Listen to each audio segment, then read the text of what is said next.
Entonces, ahora que está Roberto sumado también al panel, voy a empezar con algunas preguntas que tratemos de responderlas de la manera más puntual posible para poder tener más disposición. Y voy a empezar con una pregunta para Roberto, sin prejuicio que si algún otro panelista quiera opinar, interrumpa libremente. La pregunta para Roberto es: ¿qué opciones de política se han implementado en los países para enfrentar la especulación y el sobreprecio en prestaciones médicas, medicamentos, etcétera? Hay una gran preocupación por el abuso que se están cometiendo en los países en relación al sobreprecio y la especulación en prestaciones médicas, equipamiento médico. Ustedes saben que hay como una especie de carrera entre los países para quedarse con el equipamiento. Esto incidió en la alteración de los precios y el abuso. No sé, Roberto, si nos puedes contar alguna experiencia en esta materia, es una de las preguntas del chat. Caramba, me tocaron una pregunta difícil. Gracias por la oportunidad, Santiago. Mira, la verdad es que ese es un desafío global. Hemos discutido en otras oportunidades, en otros webinars de esa serie y de la anterior, los desafíos que impone la pandemia a los sistemas de salud en general. Y uno de ellos es ese, es decir, los países están buscando los insumos, los medicamentos o respiradores o lo que sea, en el mercado global, en sus mercados individuales, y están teniendo muchas dificultades, en particular los países más pobres. Lo que se está, y hay abuso, se puede decir, en algunos casos de proveedores, hay casos de falsidad, digamos, en términos de la disponibilidad de los insumos, de su calidad, de su verdadera naturaleza. Hay falsificaciones, etc. Hay muchos problemas. Y los países, en particular en los momentos de pico de crisis, están corriendo atrás de esos recursos. Y no hay una solución fácil. Los países están buscando, no hay solución otra que la cooperación. La manera es que los países informen y se generen sistemas de información y datos que estén disponibles en los varios países, que puedan acceder, que puedan conocer los proveedores que son legítimos, que realmente distribuyen, hacen llegar los equipamientos y los insumos de manera apropiada, que son aquellos que se requieren efectivamente, que se pidieron, y que se conozcan los precios también. La semana pasada, la Organización Panamericana de Salud creó un observatorio de precios de insumos y bienes de COVID. Eso es un avance crítico. Esa es una información que los países están buscando, y si cada uno de los países trabaja por su propia cuenta aisladamente, vamos todos a salir perdiendo. Entonces, se requiere colaboración, se requiere solidaridad, y es que son los temas de esa serie de webinars que estamos hablando, y por eso estamos en eso. Y se requiere información, ¿no? Y ahí están los esfuerzos de las organizaciones internacionales que son críticas para eso. Entonces, aquí tenemos algunas de ellas hoy, más en los temas legales, pero todos tenemos que hacer nuestra parte y trabajar de manera colaborativa, ¿no? Y termino por ahí, Santiago. Muchas gracias, Roberto. Este es un tema clave y de gran preocupación de todos los que están trabajando en políticas públicas de salud. Y desde esa misma perspectiva, hay dos preguntas que las voy a sintetizar en una para Soledad y para Jaime. Es una pregunta que nos hacemos bastante poco desde la órbita de los sistemas jurídicos, por eso me parece muy interesante. Las hace gente más desde el área de la epidemiología, desde la medicina. ¿Cómo puede hacer un profesional de la medicina para exponer y hacer valer el tratamiento de salud pública que considera adecuado para mitigar la pandemia? Dicho de otra manera, ¿cómo puede un médico epidemiólogo denunciar que las recomendaciones de algunos organismos de la salud no son las adecuadas y se puede demostrar que no son las adecuadas y que existen otras efectivas y probadas que no se están utilizando. ¿Qué hacer frente a una situación de esa naturaleza? Pregunta difícil si las hay. Empezamos con Jaime. Difícil. Bueno, va a depender del país respectivo y del grado de Estado de Derecho en el que se desempeña la persona que hace la pregunta, porque válgame, va a haber gobiernos que van a respetar una opinión aunque no la compartan y otros gobiernos a los que no les va a hacer ninguna gracia y pueden tomar decisiones complicadas. Supongamos un Estado democrático de derecho.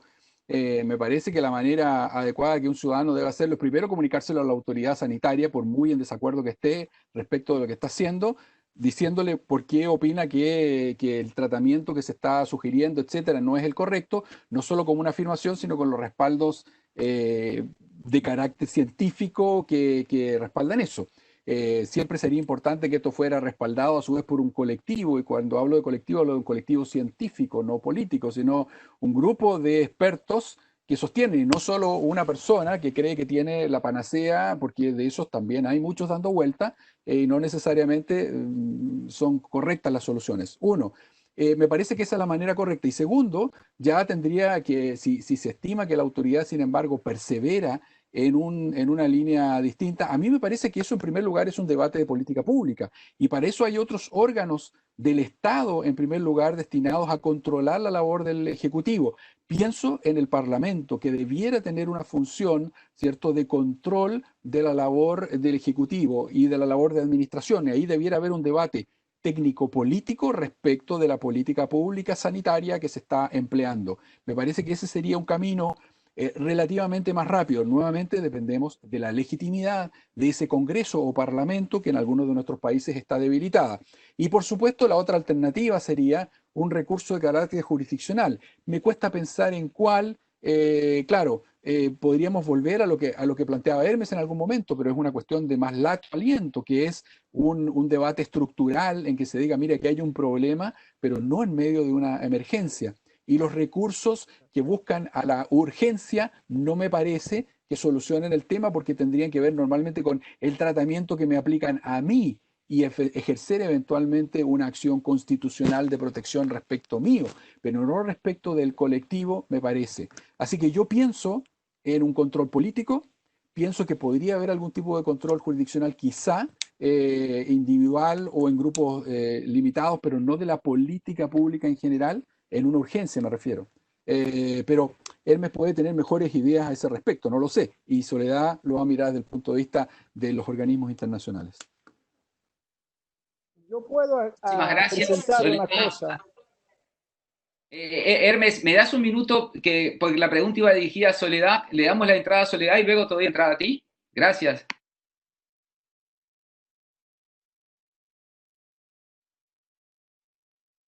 Micrófono bloqueado, Soledad. Ahora sí, muchas gracias por esta pregunta y la anterior también, que quiero de alguna forma introducir una información, porque creo que es muy necesario también plantearse el rol del sector privado en el marco de la pandemia.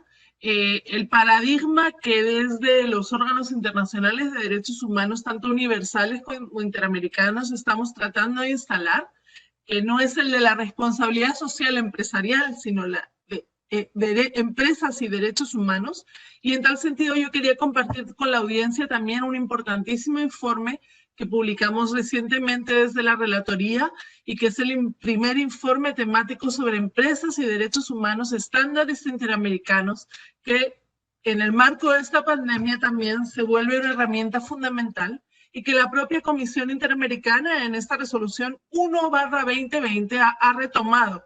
Y creo que tiene todo que ver con la pregunta que se hacía en la anterior, que respondía Roberto, y me parece que es una información relevante, ¿verdad? Por ejemplo, en esta resolución dijo la Comisión, recordando que en el contexto de la pandemia los estados tienen la obligación reforzada de respetar y garantizar los derechos humanos en el marco de actividades empresariales, lo cual obviamente se aplica con una especial necesidad a las empresas que funcionan en el marco del sector salud, bien sean farmacéuticas o bien sean de atención médica.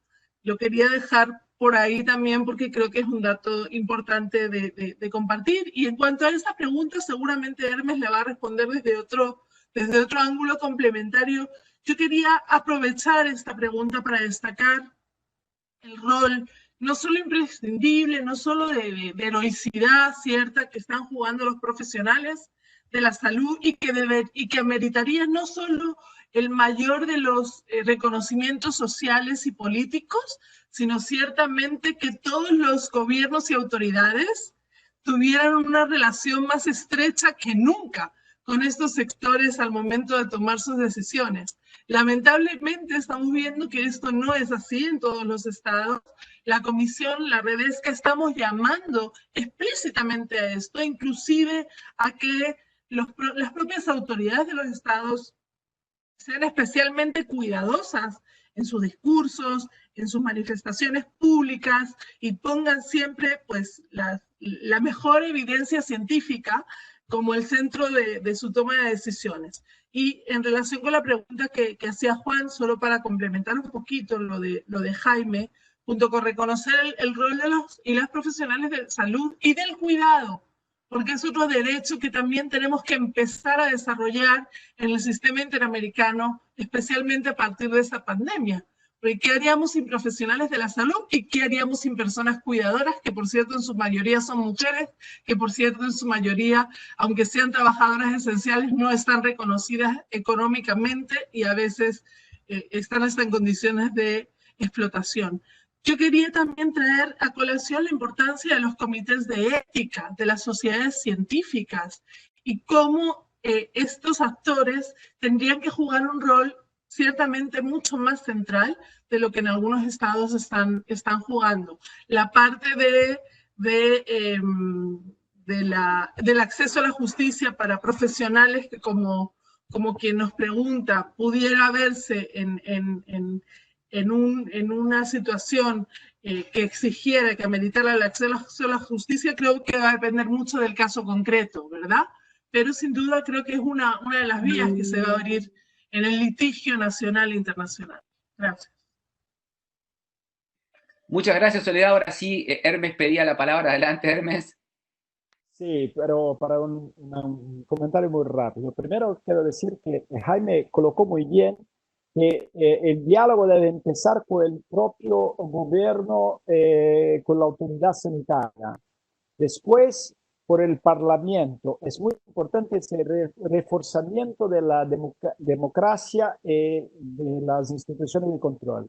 Pero también tenemos instituciones independientes como agencias o, por ejemplo, ombudsman, defensor del pueblo, que pueden hacer a través del procedimiento administrativo de información, esclarecimiento, si las tesis son importantes, pueden ser útiles, y una aproximación entre este profesional de la salud y las autoridades gobernantes para hacer valer las mejores opciones de protección.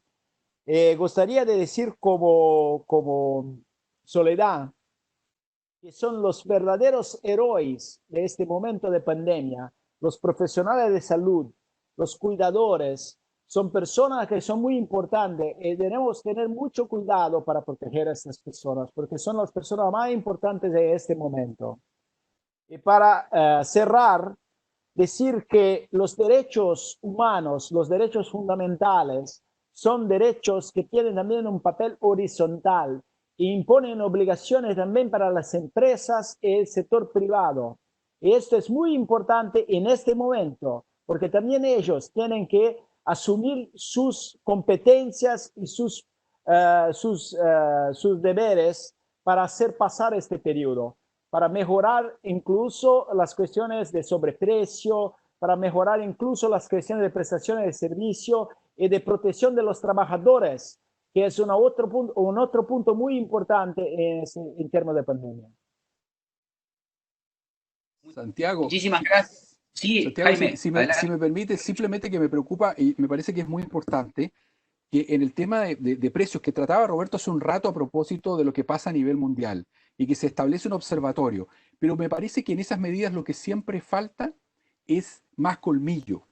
Hace falta una capacidad sancionatoria, porque de lo contrario, el incentivo es a continuar haciendo lo que se está haciendo y a abusar de los que necesitan. Entonces, en el nivel internacional y en el nivel doméstico, transparencia con la información del costo a precio, del precio de venta, pero junto con eso hay información sobre los costos de producción y por lo tanto la utilidad razonable en medicamentos y cosas por el estilo.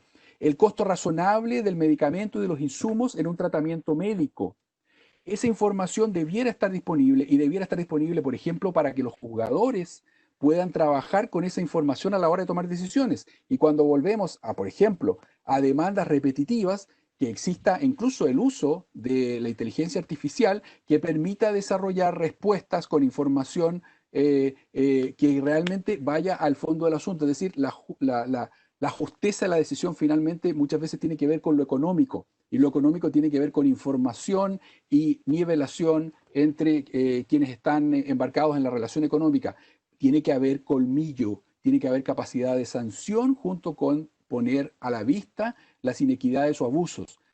Esos prestadores a nivel internacional debieran ser bloqueados por la Organización Mundial de Salud, de venderle, por ejemplo, a las grandes licitaciones. Si todos los países se ponen de acuerdo en comprar, van excluyendo a los abusadores. El mercado se completa igual y aparecen otros dispuestos a cobrarlo el justiprecio en un momento de este tipo. Y a nivel doméstico, lo mismo con los prestadores de servicios, especialmente estoy pensando en clínicas y hospitales, porque conecto con lo que decía Hermes. ¿Cuánto le pagamos a nuestros prestadores de salud y cuidadores y cuánto se lleva de utilidad la organización en sobreprecio de medicamentos y de insumos y en utilidades desmedidas? Ahí está el problema.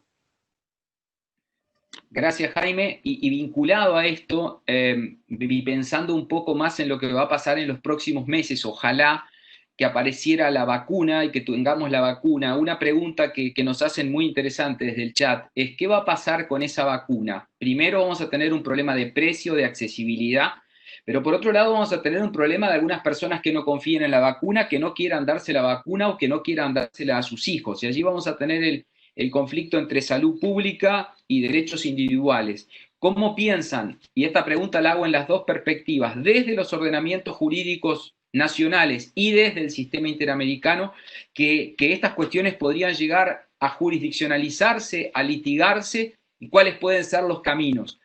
Dado que es un tema que me parece muy, muy interesante, de repente lo que hacemos es que cada uno nos pueda dar una breve opinión, y también sumo aquí a Martín, porque Martín es un ex juez con gran experiencia, y me gustaría también saber desde su perspectiva de juez qué haría Martín ahora que está aposentado, puede hablar puede prejuzgar tranquilamente, y cómo vería él desde su perspectiva de juez un caso con estos donde hay un conflicto entre la salud pública y el derecho individual a decir yo no quiero la vacuna. No sé quién se anima a comenzar.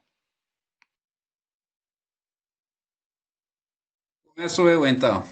Já que Santiago me provocou, começo eu. Saudade de ser magistrado, né? É uma boa época. Efetivamente, a questão colocada de preço é, do meu ponto de vista, uma das questões fundamentais da aplicação da saúde, né? Da política pública.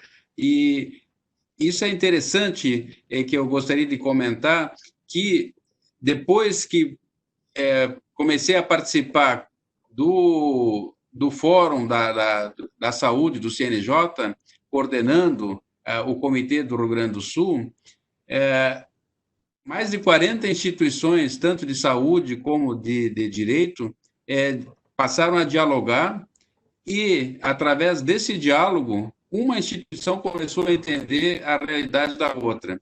Isso, de certa forma, é um processo de mediação. Então, antes de judicializar, o interessante seria que fosse implementado dentro dos países mais efetivamente a mediação entre as diversas instituições.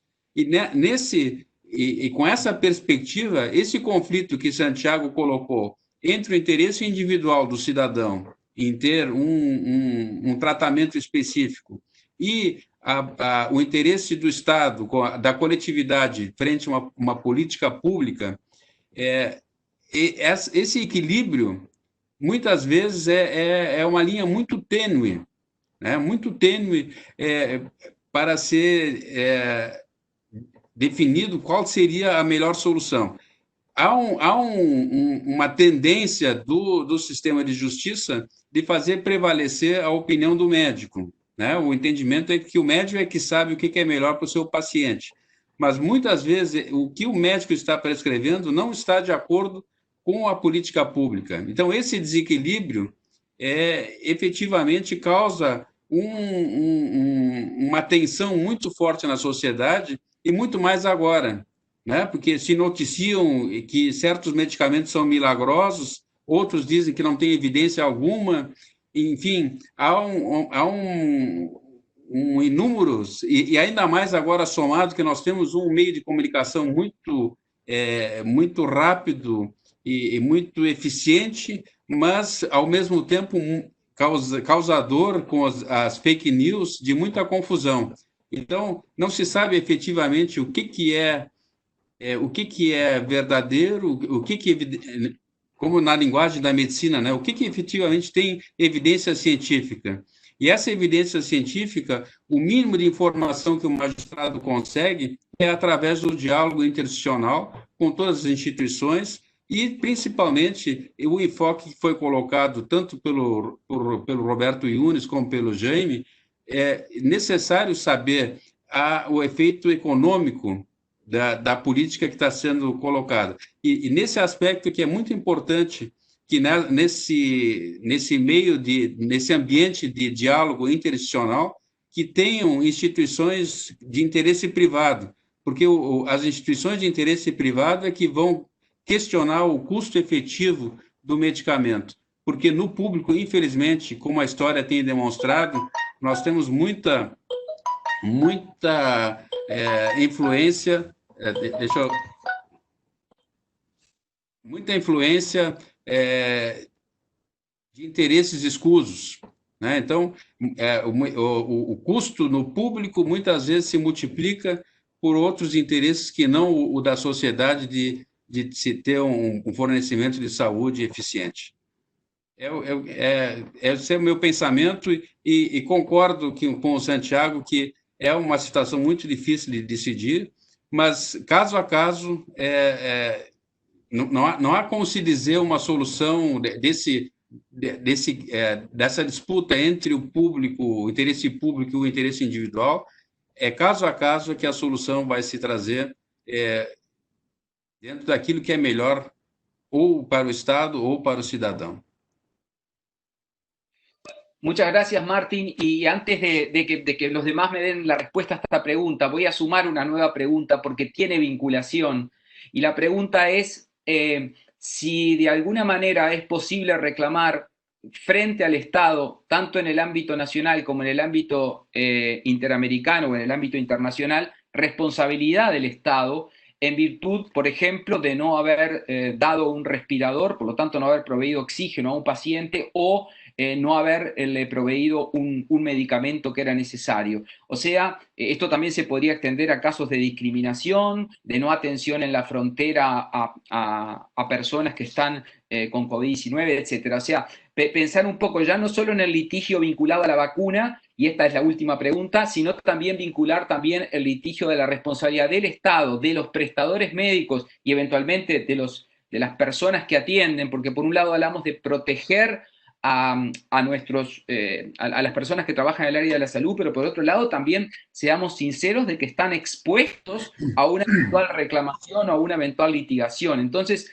ahí me parece que hay un tema delicado a plantear, y me parece que podríamos enfocar los dos temas, el del eventual reclamo vinculado a la vacuna en este conflicto individual-colectivo y el tema de la eventual responsabilidad por una atención inadecuada, por discriminación en la atención, etc. No sé quién se anima ahora. Soledad, ¿querés ir tú? Claro. Bueno, ambos temas son ciertamente Pues muy importantes y también muy dignos de un análisis caso a caso. Entonces, más bien yo quisiera hacer algunas reflexiones más generales, porque el tema de la vacuna, que por cierto, ojalá aparezca y esos sean los mayores temas que tengamos que confrontar, ¿verdad? El que algunas personas estuvieran en principio no dispuestas a usar esa vacuna. Yo más bien desde mi rol como Redesca y desde la desigualdad y los inmensos bolsones de pobreza que tenemos en la región, estoy preocupada porque la vacuna aparezca, porque sea efectiva y porque la misma no sea de un precio o no exista en las cantidades suficientes para que las personas sin distinción y sin discriminación puedan acceder a esa vacuna o a los medicamentos que se pudieran llegar a encontrar para combatir la enfermedad que provoca el virus. En ese sentido, me remito a una de las recomendaciones de la Comisión en la resolución 1/2020, que habla de asegurar el acceso a medicamentos y tecnologías sanitarias necesarias para enfrentar los contextos de pandemia, particularmente poniendo atención al uso de estrategias como la aplicación de cláusulas de flexibilidad o excepción en esquemas de propiedad intelectual que eviten restricciones a medicamentos genéricos, precios excesivos de medicamentos y vacunas, abuso de uso de patentes o protección exclusiva a los datos de prueba. Por el momento, nuestras inquietudes están más concentradas en ese tema, ¿verdad? Sin embargo, pues nada impediría que se pudiera llegar a examinar a nivel judicial doméstico o internacional el supuesto que planteaba la pregunta, ¿verdad? De negativa, como ya ha pasado, de hecho, con padres que están en oposición a dar vacunas a los hijos y demás. En cuanto a si sería posible evaluar la responsabilidad de un Estado frente a reclamos sobre lo que podríamos denominar una falta de debida diligencia, yo creo que eso es en definitiva lo que los estados de la región están ahora mismo jugándose, y por lo que es tan importante que al momento de adoptar sus decisiones, sus políticas públicas, sus presupuestos, tomen en cuenta tanto las obligaciones de base constitucional, las obligaciones de base legislativo, como las que provienen de las obligaciones que han contraído soberanamente con la comunidad internacional, ratificando tratados de derechos humanos y con lo que en Argentina se llamaría, por ejemplo, las condiciones de la vigencia de esos tratados, que es cómo las aplican los órganos internacionales de derechos humanos.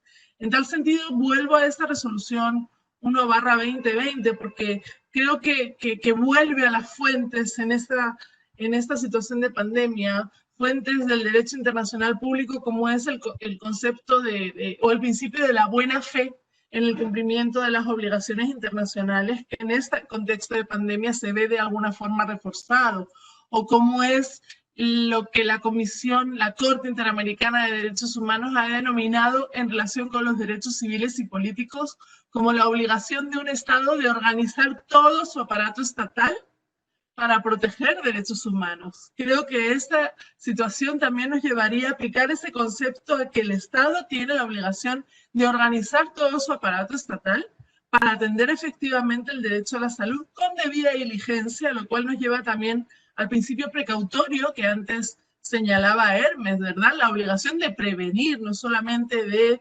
actuar una vez que el contagio, por ejemplo, se ha producido. Y por supuesto nos lleva a considerar muy especialmente desde el sistema interamericano, y que así lo tomen los estados y otros actores, el derecho a la salud como un derecho humano y como un bien público interamericano. Esto también lo hemos dicho en la resolución, en la cual igualmente pues, afirmamos el carácter de jus cogens del principio de igualdad y no discriminación, que también está en juego en numerosas situaciones que podríamos pensar en torno al día a día de los profesionales de salud, por ejemplo, que tienen pocos respiradores, que tienen pocas camas y tienen que tomar a veces decisiones muy, muy difíciles, ¿verdad? Con lo cual son muchos realmente los análisis que la situación nos va a requerir a nivel interpretativo, y los dos en concreto que nos ponían sobre la mesa creo que van a merecer un análisis caso por caso, tanto a nivel nacional como internacional. Gracias. Muchísimas gracias, Soledad. Y ahora escuchamos a Hermes, a ver cómo vería él estos dos temas, ¿no? El de la vacuna y el de los reclamos contra el Estado por atención ineficiente o inadecuada o discriminatoria. Son temas muy difíciles de enfrentar. Pienso que las cuestiones colocadas por los colegas, tanto por Soledad como por Martín, la idea del diálogo interdisciplinario con los involucrados para tener unas soluciones para conseguir aumentar en el ámbito de accesibilidad, bajar el precio de la vacuna, permitir el acceso a la vacuna como una solución consensuada, puede ser un camino más, un sentiero más próximo de la realidad, porque muchas veces con la presión económica que se hará luego y después de la descubierta de la vacuna y con los problemas que tendremos, es difícil imaginar soluciones solo pensadas por el Poder Judicial. Así que diálogos transdisciplinarios, interdisciplinarios pueden ser mucho útiles. El problema del derecho individual de los padres de los niños que piensan en no dar la vacuna al niño es un problema muy serio. Normalmente es serio, pero tenemos un problema agravado porque también tiene el riesgo del contagio, no solo el riesgo del niño que puede ser víctima de la enfermedad, pero también el riesgo del contagio. Así que tenemos que ver nuevamente este problema. No tengo la respuesta, pero me parece que acá podemos tener una evolución en el sentido que los ciudadanos tienen un deber de tomar la vacuna, considerada todas las cuestiones de derechos individuales, de protección, etcétera, para frenar el contagio. Una obligación solidaria para con los otros, no solo para protegerse individualmente, pero también para proteger la comunidad. En cuestión referente a las indemnizaciones, yo pienso que tenemos que tener en cuenta acá una diferencia de situaciones. Si el agente público no tuviera las precauciones para evitar errores graves o accionó con intención, hice malo con intención, así podemos hablar de responsabilidad, porque no siguió los protocolos científicos mínimos, y es claro que en una situación de pandemia tenemos incertidumbre. No se puede responsabilizar por culpa en la situación de incertidumbre. Pero si tenemos criterios científicos mínimos, tiene que seguir estos criterios. Si no siguió esos criterios científicos, si no se preocupó con las cuestiones del principio de prevención y del principio precautorio, puede sí ser responsabilizado, tanto individual como colectivamente. Si la conducta fue dolosa, podemos pensar incluso en la responsabilidad criminal, y en algunos estados es posible. Podemos pensar inclusive en la responsabilidad para pérdida de la función pública que tenemos en Brasil con la improbidad administrativa, una especie de acción para estas situaciones. Pero tenemos que tener muy claro que no podemos votar estas personas en una situación de insoportabilidad de decisión, porque no podemos tener a estas personas decidiendo solamente con el paradigma de la certeza, porque no tenemos certezas en todas las cuestiones. Por eso no podemos cobrar la responsabilidad con la visión del futuro. Después de saber cuáles eran las respuestas, es diferente de la hora. Por eso tenemos precedente en tiempo de guerra. Las decisiones que son tomadas para este periodo son decisiones para el periodo de anormalidad. Y la culpa puede no ser responsable si no es grave, si tomó toda medida precautoria, tomó prevención, pero la incertidumbre científica no era suficiente.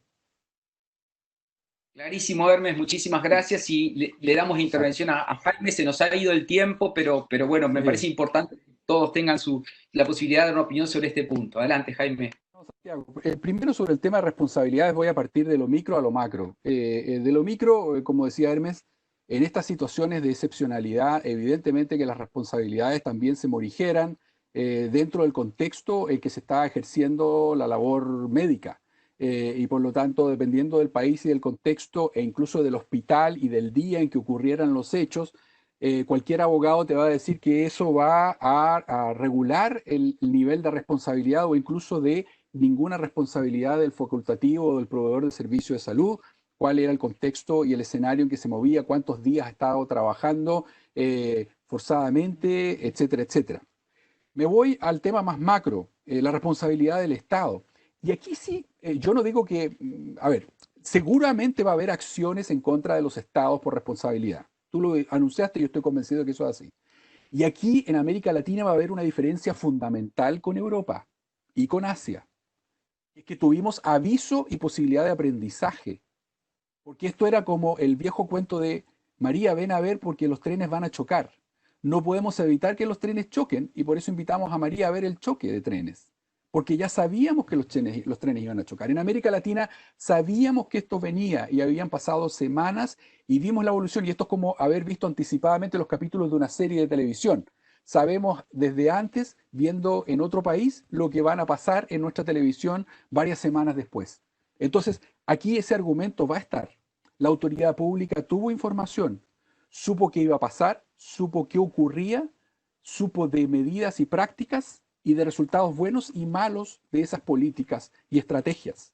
Y yo creo que eso va a ser parte de la responsabilidad que se va a cobrar a los estados, de carácter político sin duda, en algunos casos, pero también de carácter jurídico y de contenido patrimonial en otros, muy probablemente. Así que me atrevo a decir eso porque yo creo que eso va a estar en el debate y por lo tanto volvemos a lo que señalaban Soledad y Hermes sobre el principio de precautorio y por lo tanto qué sabía yo, qué debía saber y qué podía hacer con la información que tenía a mi haber, que era distinta y probablemente más rica de aquella que tenían en Europa y qué decir de la que tuvieron en el epicentro o en el punto cero de inicio de la pandemia. Y voy al tema de la vacuna, muy interesante, porque este debate de alguna manera se produjo de otra forma en los tribunales chilenos, a propósito de la prohibición de salir, es decir, de la cuarentena y de personas que eran detenidas infringiendo la norma sanitaria que prohibía de estar en la calle. Y hubo jueces de garantía que estimaron que eso era un delito de peligro abstracto. Normalmente eso es lo correcto. Es decir, miren, aquí la autoridad sanitaria ha dado una orden de no salir porque se crea un peligro por salir. Y hubo otros jueces, sin embargo, que dijeron no, peligro concreto. Aquí tienen que demostrarme que esta persona tiene un COVID, es decir, que tiene un PCR positivo, para yo por lo menos pensar que trae algún peligro para el resto. Bueno, un poco lo mismo va a ocurrir a propósito eventualmente de la vacuna y cosas por el estilo. Va a haber un debate probablemente en ese sentido, de si el hecho de no ponerse la vacuna constituye un peligro abstracto y desde luego está lejos de constituir propiamente un peligro concreto para la salud de las personas. Sin embargo, la reacción general ha sido: yo respeto los derechos individuales, incluso religiosos, respecto de tu postura sobre el no uso de vacuna, pero tu derecho limita donde surge el de la colectividad. Tú no quieres ponerte la vacuna, allá tú, pero no puedes asistir a lugares públicos, no puedes asistir a las escuelas públicas, no puedes estar en los parques donde están otros. No sé, hay que ir mirando dónde se restringen las libertades del individuo que ejerce su libertad en contra del interés colectivo. Ese va a ser el debate. Muchísimas gracias, Jaime. Estamos muy pasados de hora, pero bueno, quería agradecerles a todos la participación. Las preguntas son muchas, no pudimos responder todas. La incertidumbre en la que viven los sistemas de salud y los sistemas de justicia son también muy, muy importantes. Y como decía Martín, como decía Hermes, me parece que el camino del diálogo constructivo multidisciplinario con base en ciencia, en evidencia y en transparencia debe ser el que conduzca a ese desarrollo progresivo por el que la Relatoría, la Comisión y la Corte han insistido tanto. Recién en el chat decía un magistrado, el magistrado Zamorano de Panamá, decía: ¿cómo vamos a proteger el derecho a la salud si nuestros sistemas de justicia no están funcionando? Y realmente todavía en algunos países los sistemas de justicia están paralizados y eso implica un grave problema, aun cuando estén acudiendo a cubrir algunas situaciones muy extraordinarias. Como decía Jaime hoy, me parece que los sistemas de justicia son servicios esenciales que deben estar funcionando. No hay país democrático que se pueda dar el lujo de tener 3, 4 meses sus sistemas de justicia paralizados. Es algo que parece que no cierra con ninguna lógica. Necesitamos sistemas de justicia independientes, imparciales y accesibles como garantía final del derecho a la salud. Ojalá que Salud Derecho nos siga reuniendo en torno a estos tipos de debates que fortalecen el diálogo. Las personas, y especialmente, como lo ha dicho en la resolución, la Comisión y la Corte, las más vulnerables deben ser el motivo de nuestros desvelos, porque si las instituciones públicas y la academia, tanto del área de la salud como de la justicia, no trabajan en pos del acceso equitativo y el fortalecimiento de los derechos, pierden su razón de ser. Así que bueno, en nombre de Salud Derecho, del Comité Técnico, de Roberto Yuns, que le preguntaba si quería decir unas palabras y me decía, ya está, estamos en tiempo. Gracias a todas y a todos por su aporte y su tiempo. Gracias Soledad, gracias Jaime, gracias Ernest, gracias Martín por tu apoyo. Sigamos trabajando juntos y nos estaremos encontrando en el próximo webinar de Salud Derecho. Muchísimas gracias a todos y un cordial saludo y que esté mejor la situación de nuestros países. Hasta luego. Muchas gracias. Muchas gracias, Santiago. Gracias. A todos, muchísimas gracias por su presencia. Ha sido muy enriquecedor esa discusión. Ojalá, como dijo Santiago, ojalá tengamos otras oportunidades de seguir en ese diálogo. Quería recordar a todos el próximo webinar, que lo tendremos el próximo martes, en una semana, y el tema de la discusión va a ser la cooperación en lo que se refiere a la investigación para medicamentos o vacunas, etcétera, para el COVID-19, ¿no? Hemos hablado aquí mucho en esa serie de webinars la importancia de la coordinación internacional, y ahora vamos a hablar sobre el tema específico de la coordinación y cooperación en lo que se refiere a la investigación. Así que les esperamos el próximo martes y muchísimas gracias a todos en nombre de los organizadores. Gracias. Gracias.